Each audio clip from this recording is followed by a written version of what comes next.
भारत के सभी राज्यों की खबर SNS न्यूज चैनल पर, खबर जो आपको रखे सबसे आगे।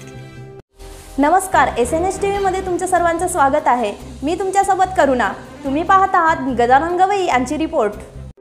वासिम जिला परिषद अस्तित्व में आने के बाद में वासिम जिला परिषद के ग्राम सेवक एवं ग्राम विकास अधिकारियों की आमसभा सीओ वैभव वाघमारे इन्होंने 28 अप्रैल 2024 को जिला परिषद के परिसर में ली।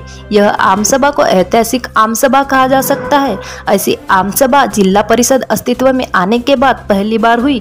वासिम के इतिहास में ऐसी आमसभा अभी तक नहीं हुई है। ऐसी आमसभा लेने का उद्देश्य क्या हो सकता है, यह सोचने वाली बात है।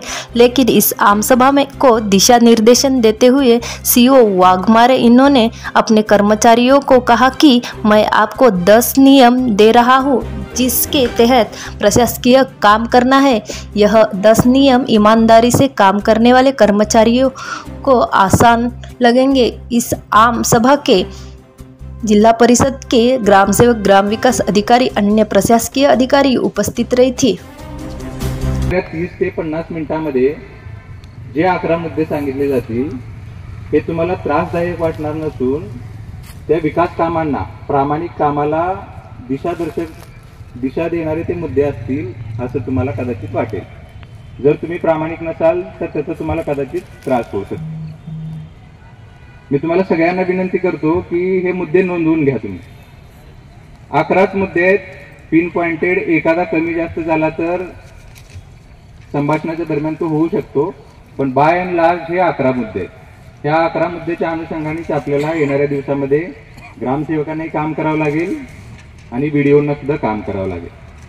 त्याच्यातला पहिला आणि सगळ्यात महत्त्वाचा मुद्दा आहे, आपल्या प्रत्येक ग्रामपंचायती समोर दर्शनी भागावर, फॉर्मॅलिटी म्हणून नव्हे, आपल्या प्रत्येक ग्रामपंचायतीच्या इमारतीवर दर्शनी भागावर जे जिल्हा परिषदेने विहित नमुन्यात वेळापत्रक दिलेलं आहे ते वेळापत्रक अशा पद्धतीने चिटकवायचं की भिंतीचा, ते जर पत्रक कुणाला काढायचं असेल तर भिंतीचा कलर निघाला पाहिजे, भिंतीचं प्लास्टर निघालं पाहिजे, किंवा ते पोस्टर फाटून निघालं पाहिजे, पण ते सहजासहजी निघता कामा नये। अशा इतक्या चांगल्या पद्धतीने हे तुम्ही फेविक्विकने सुद्धा चिटकवू शकता, किंवा जे काही मार्ग तुम्हाला अवलंबायचे आहेत ते मार्ग तुम्ही अवलंबू शकता।